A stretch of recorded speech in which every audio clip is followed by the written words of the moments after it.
Hello and welcome to my kitchen. I've been delving into the mass observation archive to discover what people were eating in the past.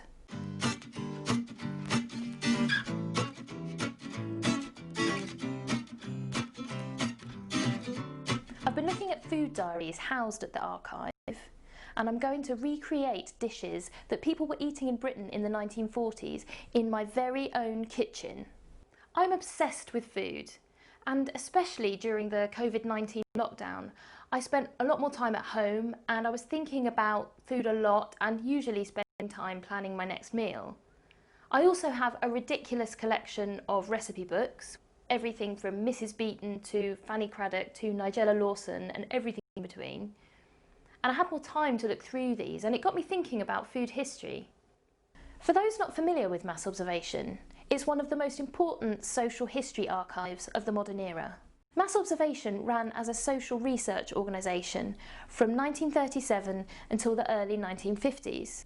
It collected an incredible snapshot of life in Britain at the time, and it did this through surveys, questionnaires, getting people to keep diaries, all kinds of different methods. It even hired professional investigators to go out, observe people's behaviour and even overheard conversations and jot them down. Mass observation was revived in 1981 as the Mass Observation Project, and this project was based on a huge panel of volunteer life writers who have agreed to respond to mass observation on any topic they might be asked about. Across 40 years, they've gathered data on all sorts of topics, both personal and political. And every year, on the 12th of May, they invite anyone and everyone to submit a day diary, describing what you've done on a single day.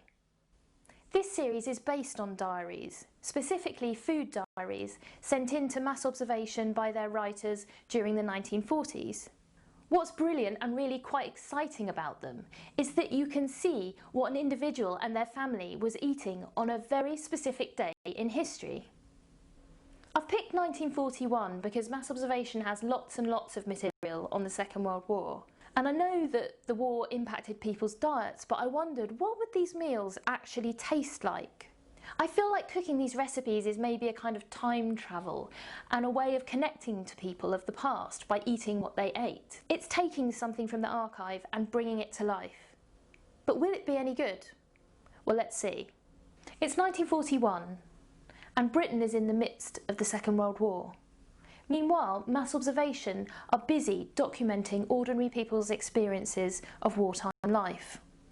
Rationing had been introduced in January 1940 and hadn't really come as that much of a surprise to the British people. The Ministry of Food had been established just after war had been declared, and it was in charge of managing Britain's food supply as well as the rationing system. The Ministry of Food ran lots of campaigns to help people make the most of their ration. They produced recipe leaflets, they ran cookery demonstrations, they even had a programme on BBC Radio which broadcast regularly called The Kitchen Front, which would offer tips on how to make the most of the ration. Housewives, and of course it was usually women at this time, were seen as fighting a battle at home to feed the nation despite shortages. Mass observation is often really good at capturing how much the British public really enjoy a good moan. Mass observation researchers often recorded overheard conversations from ordinary citizens, and here they note complaints which show opinions on rationing at this time were rather mixed. But despite some people moaning, it seems that a lot of the correspondents writing into mass observation with their food diaries were just getting on the best way they could.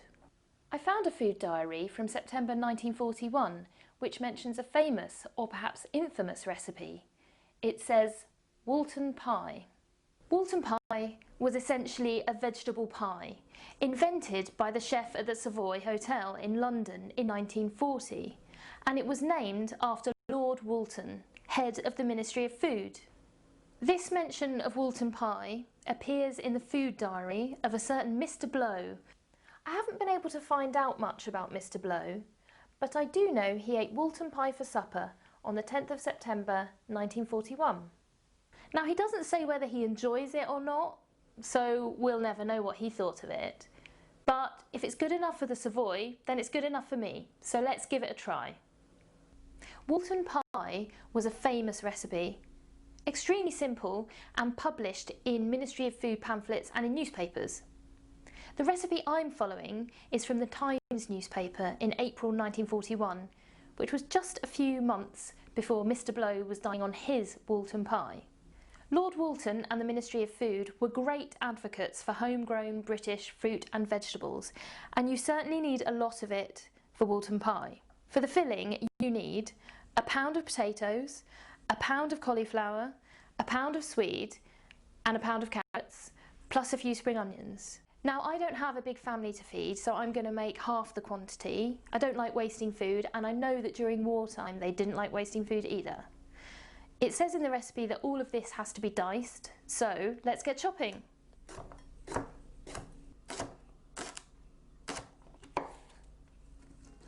Now what I need to do is add water to this, just enough to cover the vegetables, and boil it for 10 minutes. To the vegetables, I need to add vegetable extract, about half a teaspoon.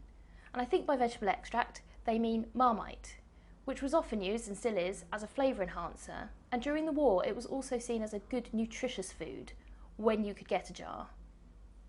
I also need to add half a tablespoon of oatmeal.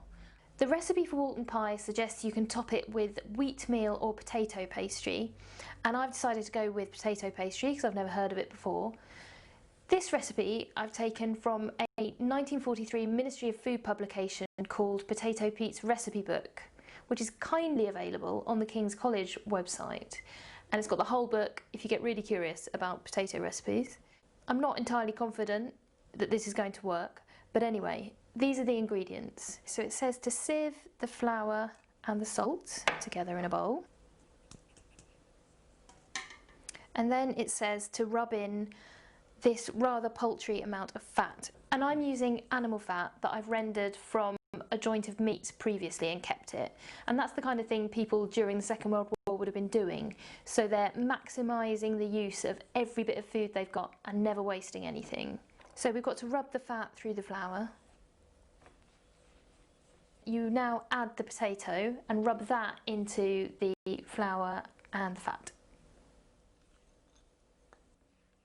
Now what I need to do is add a little bit of cold water to bring it together properly into a dough.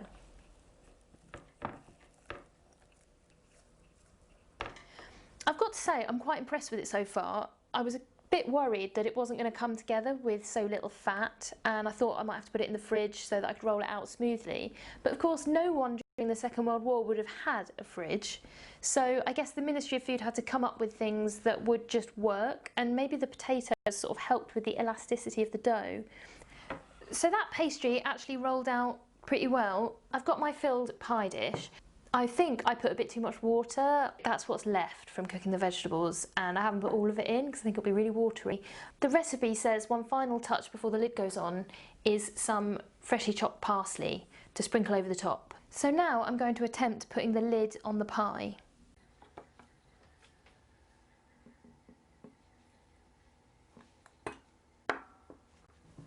Yay! And here we have the finished pie, almost ready to go into the oven. I'm going to brush the top with just a little milk and then put it in the oven. The official recipe doesn't say what temperature to cook the pie on, it just says a moderate oven. So I'm cooking it at about 180 Celsius, and it also doesn't say how long to cook it for, so I'm just going to keep an eye on it.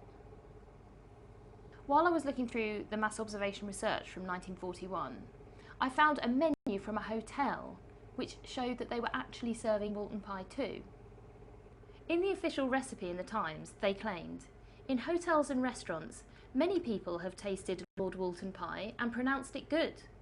I wonder if I'll enjoy it. Okay, so here it is, out of the oven. Ooh, not quite the texture I would usually expect of pastry. The crust has gone really hard at the edges. Let's just do our best to get a bit of this out. I did mention the water before, and there is an awful lot, and half my crust, my beautiful crust, has stayed on the tin. The official recipe said to serve it with a brown gravy. The recipe that I followed is from Marguerite Patten, this book. And Marguerite Patten was a home economist who worked for the Ministry of Food, so I thought it was an authentic one to use. It actually smells really nice. It smells a bit like vegetable soup, a bit like school dinners, but kind of nice school dinners. Okay, I'm going to taste it. That's not bad actually. The pastry is kind of slightly gluey. It has quite a nice flavour actually, maybe that's the potatoes in the pastry. Yeah, the vegetables are a little bit watery. I think if you were making this today, you might add some herbs. You probably wouldn't put any of the water, I would say, in with the vegetables and the pie. But altogether, the flavour is actually quite nice, and it very much tastes of a kind of English country garden. It's not bad. So there we have it, Woolton Pie, straight from the archives, as eaten by Mr. Blow in September 1941.